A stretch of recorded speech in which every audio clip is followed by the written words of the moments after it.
allowed to swear? You're allowed to. Action! What episode are we? Crown. A book. Carrière. Those Those jokes now.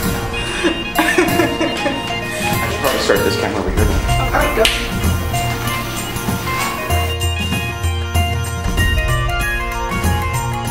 Hi everybody, welcome to episode 28 of Knights of the Round Table.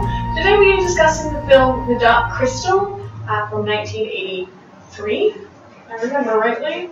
Gosh, right now. I thought it was 82. 82? Oh, I wasn't even born. I thought so. 82. I think. I think you're probably right. Here somewhere. I checked what my phone's I was alive and I saw it in the theater. I'll put the date in the doobly-doo thingy. So I'm going to start with general impressions of the film, and I'm going to start with Eric today. It is a beautiful movie. Every single piece of the world is beautifully made. It is the slowest thing I have ever watched, and I think I may have fallen asleep a few times. Whenever there was plot, I was like, but whenever there was like world scanning, I was like, oh my god, it just ate him! I agree with you, Eric. I mean, as I said, as I just hinted at my age, I saw the last time I saw it was when it first came out in the theater, which was a long time ago. And thank you. 82 years, just had confirmation. 32 years ago. All right then. I watched it last night again for the first time in 32 years. And like Eric, I found whenever there was scenery and world presentation, I was just on fire. The little flowers that took off like helicopters, the weird sea anemone plants that withdrew into their tubes, the weird sponges or whatever the heck they were that retreated. I mean, you can see Jim Henson's magic. I mean, it was a really weird psychedelic environment, and I didn't even have to smoke anything to be there. But that was just great. The plot, and maybe we can talk about this a bit later. Plot didn't entirely win me over. I sort of had the feel that, you know, when you're a kid and there's a place that you used to really like to go to, and you come back decades later, you think, oh, this place is a lot smaller than I remembered it. And that's the sort of feeling I had with the movie. It's like, was that it? But I seem to remember being wowed by this thing. I remember my buddies talking about it in the schoolyard for weeks afterwards.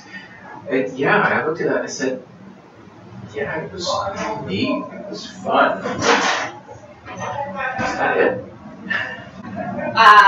Almost complete opposite. I love this movie. And it has a lot to do with childhood nostalgia, I think.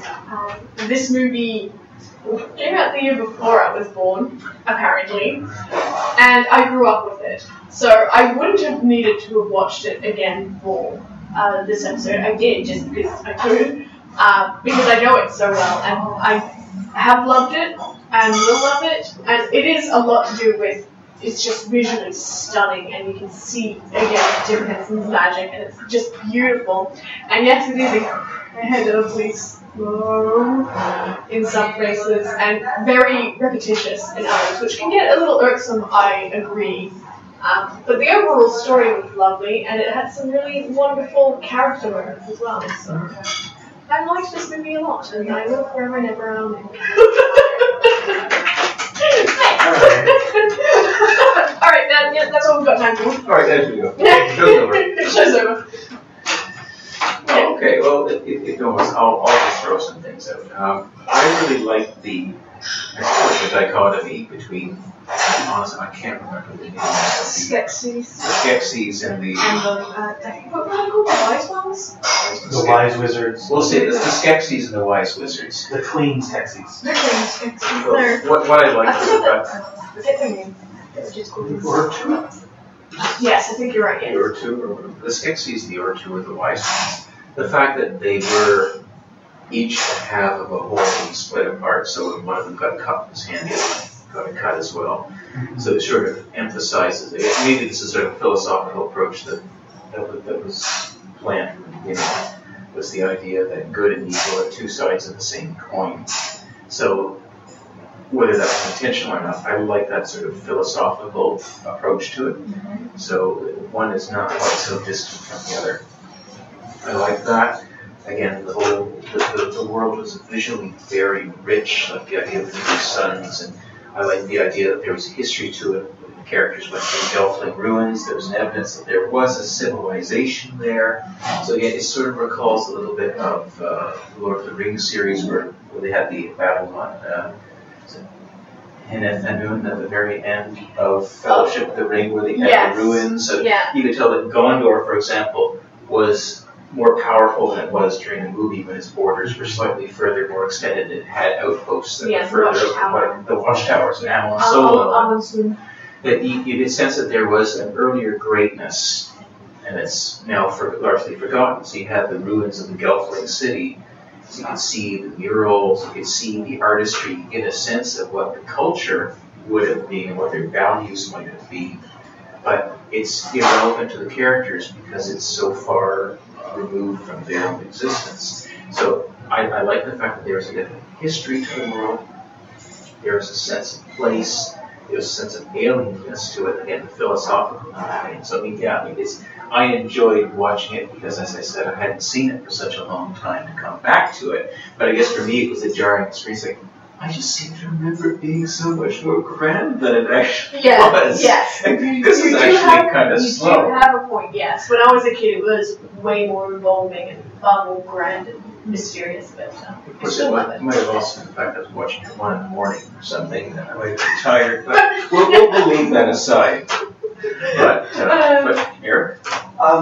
I also like the small hints at there's the nature-loving wise ones, the original, and then there's a slightly more tech throwing out, eating more than they should, bad guys, the Skeksis, and they were sort of like two sides of the same human coin, the usual fantasy thing, which was probably not the usual fantasy thing when it came out. Yeah, I have a...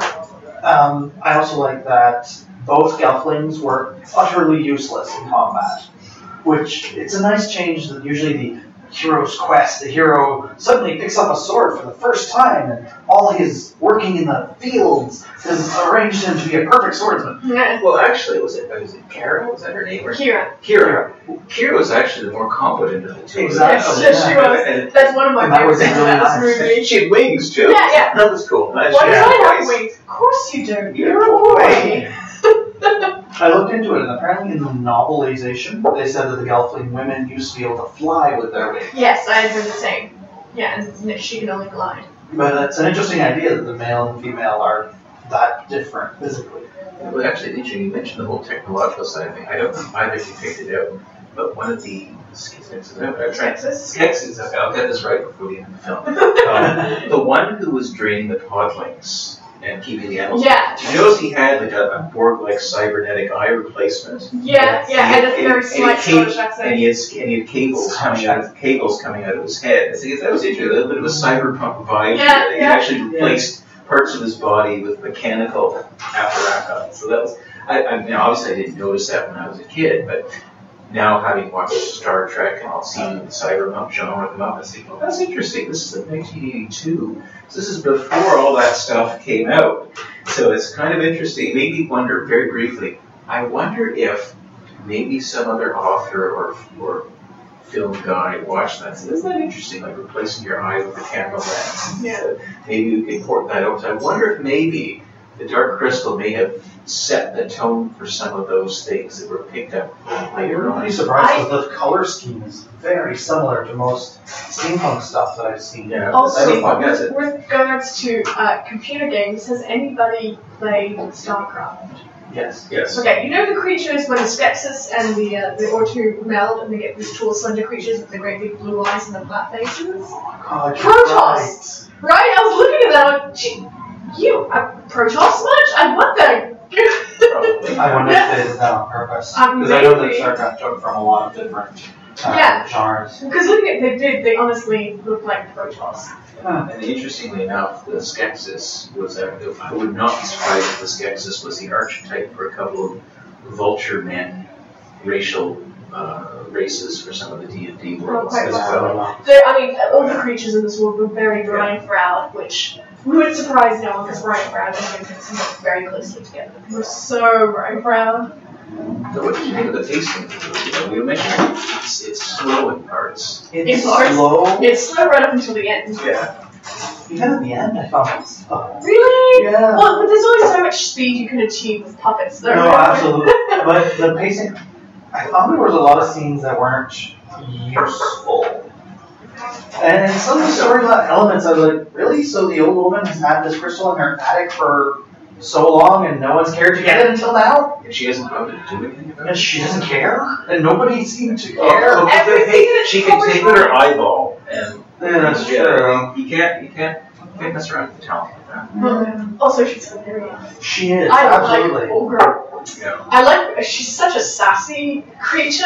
Like, even when she's held captive, she's swearing at her captors. attitude, Yeah, she's she's got so swiping. much attitude, yeah. But actually, I mean, it's probably the game designer in me and the world builder. But when Jen first went into her workshop and they saw the model for the local part of the universe, first thing I thought of, okay, where are the stars? I looked at the planets are later. How would the solar system actually Yeah, work? that's actually what it's like. It's a very busy I was solar actually system. tempted to pull out a piece of paper and try to scribble it all out. Because I wonder if I can use ideas for this. Yeah, maybe you could. Yeah, also when they opened it up, I first thought was that's a really busy solar system. Yeah, it is. How have they not crashed yet? I was like, wow, that's really detailed. How did they get so much detail?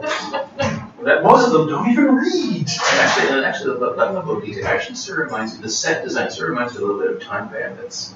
I haven't seen Time Bandits. Oh, really? Maybe should recommend it for something to discuss here. Ah, But in terms of weird creatures, rich set design, rich environments, it's very much, I find, in the same atmosphere. And so the labyrinth, because of the puppets and everything else, is very much in the same atmosphere as Dark Crystal. But actually, one thing I'd like to bring up, and it drove the point. I actually was thinking about that this morning after having slept off the Dark Crystal. I woke up this morning and I realized, you know what? This is really a product of its time, because nowadays, all of a sudden, would be CGI. And kids today, I'm going to sound like an old fart here for a second, kids today would not essentially grow up watching films that are made of puppets. It's all CGI now. Yeah.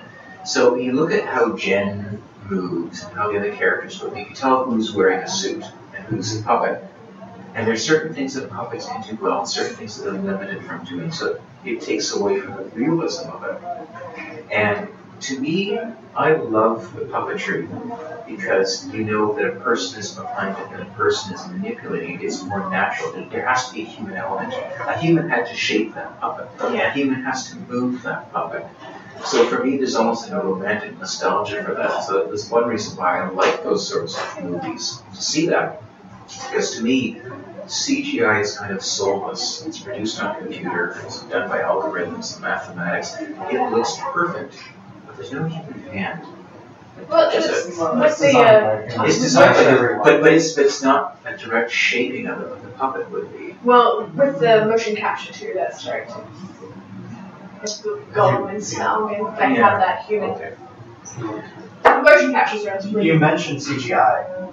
I felt this film was, if not a direct influence, an indirect influence on Avatar. The same idea of the world is so beautiful, and it's interrupted by all this story. Why don't we just have a picture of the world and just watch animals eat each other? Yeah, that's what National Geographic. Have David Attenborough. Yeah. I know. March of the Gelflings. There we go. And here we have a female Gelfling. Unlike her male counterpart, this Gelfling is winged. It makes it easier for her to jump off cliffs. I'd watch that. I would watch that I had actually. the exact same Make feeling this watching happen, this internet. when I watched I need David Attenborough Yeah. voiceover for fantasy Yes. movies. We need that. He did it for curling. Did he? He did. No, he did. He did do it for curling. Really? The women's curling, the alpha female. And it's, oh, seriously, you haven't seen it? Oh, okay. I have to send that to you. It is worth. It's like 3 minutes, but they actually got him to do it. And if they could get him to do that for curling, they should get him to do that for this. We need it. That's awesome. Yeah.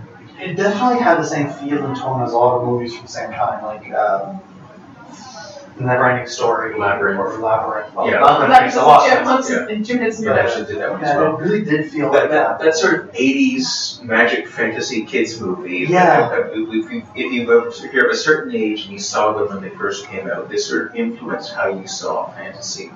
But I was raised on it. Yeah. Problem solved. This is why I have no That idea. explains it. The series of films you might like are anything that's made exclamation, because it's got that same feel of Pan. So, Synchro bitch. Yeah. but there's a zombie one that came out recently. Oh, really?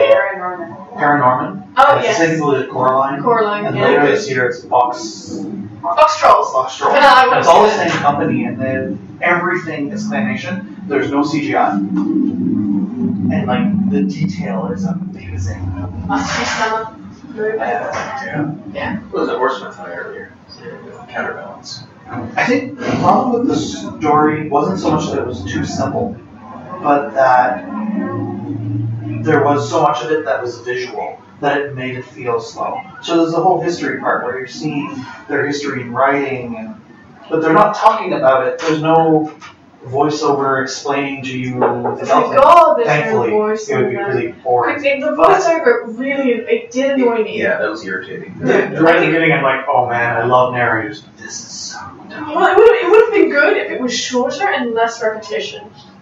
Yeah. Because I think they say like 4 times 1,000 years ago the crystal was cracked. I know already! Now there are only 10 of them left. Yeah. Although that's a I like that. Yeah, I like that Yeah. parallel. And their emperors died and the wisest has died. Yeah. But they That did I it like. as like a quick Star Wars scroll. Or no, the voiceover I don't mind. It's the repetition that I found is because it does sort of long ago. Yeah.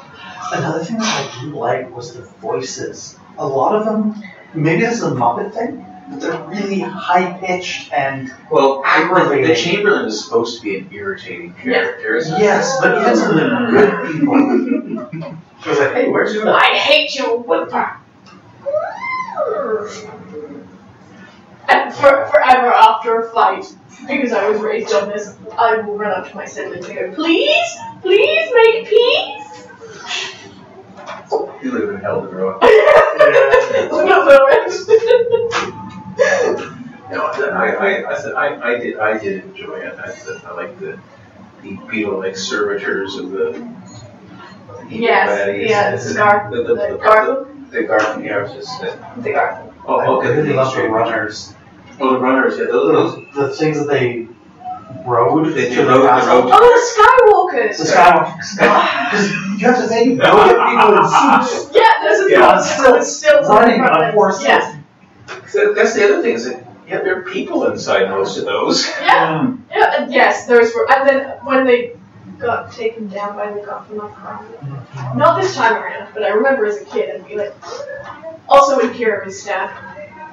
You know, this might show that I'm jaded and evil, but when she came back to life, I was like, oh, come on, her whole sacrifice is useless. Yeah. And I was like, oh wait, this is a kid's movie from the 80s. Yeah. Of course she's coming back Of course to she's life. going to come back to life. I mean, Also, it's sort of a very Adam and Eve Genesis kind of yeah, story. let's, I don't know if we want to get into that. So, okay, are they really the only 2 Gelflings? Yeah. I'm going to assume that more Gelflings were rescued and somewhere. start coming forward afterwards. Because I have a problem with that. Yeah. It's only 1 man and 1 woman. Like, that's a lot of incest going on there. So that's The movie left me thinking, did I miss something? Because it felt like that last section Unfulfilled at the end. unfulfilled and like that stupid feeling you get when something's really philosophical. But I don't think it was. This is that whole what were they called? The screw once they combined again, the Protoss. I just to a higher. Let's just call them Protons. I just called them the Protons. They've ended the plans. Okay, yeah, we're going to move on. See ya, dudes. So there's just like a lot. Go to a higher plane of existence. Make this world nice because we screwed it up. Well, then they had Well, that's more or less what we're doing now. well, Hey, there's- children, make this world a better place because we're screwed Yeah, up. we're doing such a good job. Yeah. But mind you, the last scene at the very end, they had the crystalline castle transformed, and that wasteland had been transformed into a living, lush place again. So Immediately. immediately. Of course, naturally. This world this is Hollywood. crystal. Yeah, I This is guess. Hollywood. Everything is resolved quickly. Come on. Yeah. So basically, the picture says 1,000 words. We know the world is getting better, but what we don't know is whether the Gelflings, who seem to be the only, well, the Podlings are little. I equate them with halflings or in or hobbits. I mean, the Gelflings are sort of like the elves, but do they restore themselves as a culture with a gene pool of 2? Or I mean, we don't know. That's exactly how They were working on a sequel for a while. But I heard about that. Well, I had heard this movie didn't do so well, and it sort of utterly broke his fans. Really? Yeah, But that's didn't why Labyrinth I come back heard. afterwards? Did it? Or maybe it was Labyrinth that I think didn't it's do very Labyrinth well, that and he did. was just. Well, neither of them did devastated. very well.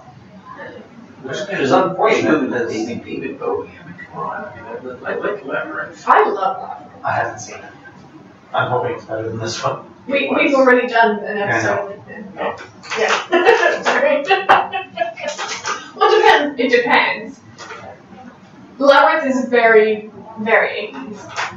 This one it's dated, but it's not quite so identifiably 80s as Time Bandits is pretty 80s too. Is it? Yeah, it's pretty 80s. So was that movie with the singing demon and role-playing LARPs. That was very 80s. Knights of Bad Aston? Yes.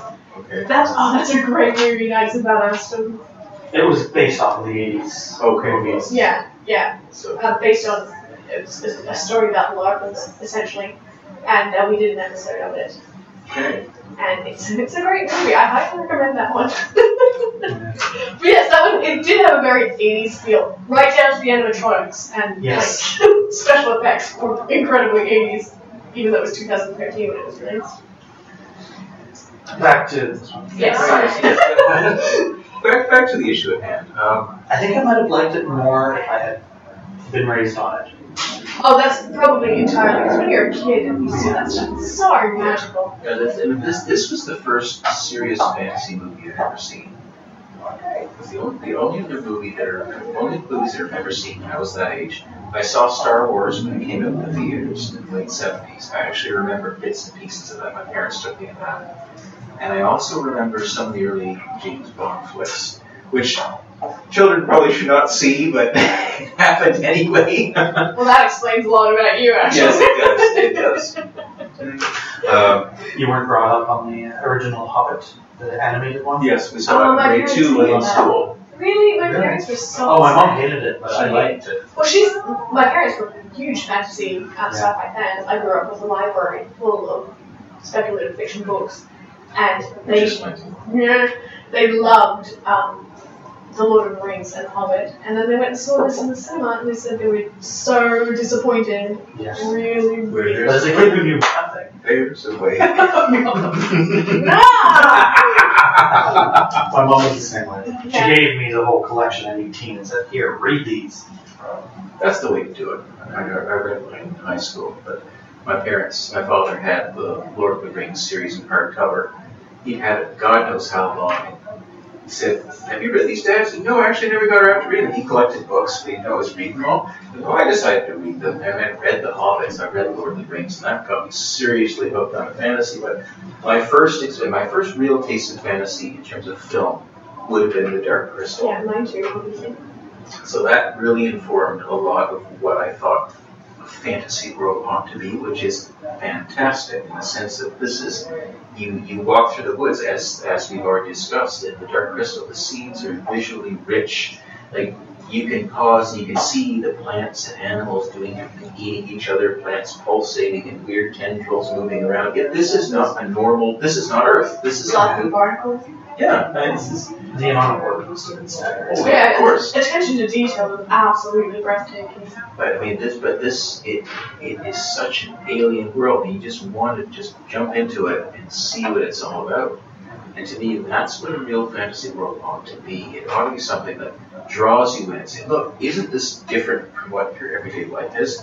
Come on, just dive in and just explore. That's what, to me, what a really good fantasy world should be. It should draw you in, hold you there, and you don't even notice you're being held because you're having so much fun. Yeah. I would say that applies to pretty much every film world. Fantasy, urban fantasy, science fiction. Yeah, but some Any genre. better. Some a good one should be. Oh, yes. A good one, you're right, a good one, but not all of them are as engrossing. No, of course not. As I said, when I was watching it last night, I actually stopped and paused and replayed some of the country scenes and news on film, just so I could look, just so I could see what the animals were doing, what the plants were. It's like, it looks pretty interesting. What is that? Is that not happening? And just rewinding it and looking at it again. So it was great having a little laptop and just whizzing around like that. But yeah, that I think is the mark of a good, visually rich fantasy setting. The plot, I think, it's stereotypical. It's just it's a quest. The quest, dropping the ring of the crack of doom, dropping the shard and the dark crystal, the same sort of thing. Similar obstacles are encountered along the way. So it's as a story, it works. But I think you're right. I think if it were done now, they would probably throw in a few more action scenes. They'd probably throw in a betrayal or two. They would probably... Yeah, it would be much more cynical. Yeah, it would be a lot more cynical. But it would obviously be geared towards kids. Yeah. And you're right about the plot too. Like, it relies on a lot of stuff that are tropes now that you just get tired of hearing, like prophecies and adventure quests, etc., etc. But for that time, I'm not sure that it was such a trope. Well, fantasy wasn't really a big film subcategory back then. It was still... Well, it's not now. Not now, but it was more so now than it was back then. Yes, that's true. It relies on tropes that lead all the way back to fairy tales. The magic item that must be brought from A to B. Yes, that's true. Quest, that kind of stuff. It's stuff that really got popular with Tolkien, but that goes all the way back to fairy tales. And is become a lot more popular with fantasy now. Fantasy books and movies, it's the main thing, with the exception of Game of Thrones. There's an anchoring this to this. A lot of fantasy is what I kind of. I mean, if anybody reads a lot Steven of Erickson, popular stuff is. that's true. Well, maybe I read too much D&D fantasy. Yeah, because I'm thinking of the fantasy books that I read, and they're all, with only a couple of exceptions that I can't really think of right now, they're all quite different. But obviously, Game of Thrones, now it's a Book of the Fallen series, which is, I will get through eventually when I start reading all the other books that I have to read. Recommendation. Well, no, I'll get through it eventually. it's a brilliant series. Steven Erickson is my favorite fantasy writer. But his books are like this, and there are 10 of them. And obviously, there's all the other books that I have to read for this other stag. They're my secret sneak away time. Pleasure reads. Kickstarter, get some funding to finance your reading, and there you Yeah. go. Internet, make it happen, pay me to read. I want to make a library. You like mac and cheese? We'll go on Patreon. Potato salad. The potato salad. Help Sonia read it in. You guys can fund potato salad. Surely to God you can fund Sonia's reading habit. There we go. Are we on for that? Come on. $10 to help her read a book. Does anybody want to add anything else before we go to yours? I can't think of anything else. I really did enjoy watching it again. It's nice to have an excuse to actually get off my butt and watch it. Get off my butt to get on my butt and watch something. Exactly. Yeah. But he was walking around his house with a laptop and headphones. That's true. Forcing myself Lost in a wall. I mean, I've already said this, but I really liked that in Dark Crystal of the two protagonists. It was Kira, who is the far more competent one, not nearly as naive, even though strictly speaking, Jen is supposed to be the leader. Yeah. So You could argue that she's supposed to be, but he could have dropped her from the film and it would have worked. Yeah. He really could Sure. have. You could have dropped her. You could have just had Kira. Kira could have done it herself. Yeah, she could have. She could have called to the animals to free her from the chair, and she could have escaped. She could have. But she wouldn't know what to do if he would have had the prophecy. She could have talked to. She could have talked. She didn't know about. Oh yeah, she would have been captured. She stay. could have talked to the girl who was already captured. Yeah, Olga. I mean, she didn't know about the words that stay. No, but Ogra would have told her. Yeah, that's She true. could read, and then she could have got the information. She could have done it. So Jen is really superfluous. Yeah, unfortunately. He's a Frodo. Yeah. So Jen, you suck. And I loved Fizzgig. Oh, yeah, The dog. the 2 rows of teeth. Yeah. Who wouldn't want a Fizzgig? I kind of want a Fizzgig. Although, mind you, small yappy dogs really annoy me, so I'll probably end up hunting It's him. on some, probably in Geek Market or Geek Chic or one of those other websites. There's probably someone has made a plush Fizzgig. There's got to be a plush Fizzgig. If there is- Internet, make this happen. Make it happen. Alright. I know, right? I demand it happens. Alright, if you were to give this out of 5 stars. 3. I would say 3 as well. Yeah. It's worth watching for the experience, but probably only once. Well, I say 3 too, but I watched this an awful lot because I love it. I could almost recite it, I'm fairly sure. So yeah, it's well worth the watch. Though if you're coming at it from a much more, you're much more used to modern films, high action, fast-paced, kind of explosions every 3 seconds, you're not going to like it. No. But if you really just enjoy falling into a completely bizarre, fantastical world, I think you will. So yeah, 3 stars. Alright, Éric. Would you like to pick the next one? Alright, so we are Tron 82. Yes! right. Tron! Another movie I grew up I haven't seen it since You I haven't was a seen kid. Oh, really? I haven't Yes, seen that was awesome. a kid either. That would be pal. Alright, yeah. I'm in 82, so I must We have had- seen it in like 85, 86. We had one of these VHSs that had 2 movies on it, and it was The Secret of NIMH, followed immediately by Tron. So our double bill would be The Secret of NIMH. 2 movies that always go together. Actually, naturally, yeah. So the original Tron, if you'd like to watch it with us, we will be discussing it in a fortnight. If you'd like to join the discussion about the Dark Crystal, leave a comment down below. Don't forget to like and subscribe, and we are also on Twitter and Facebook. Thank you very much. Bye. See you.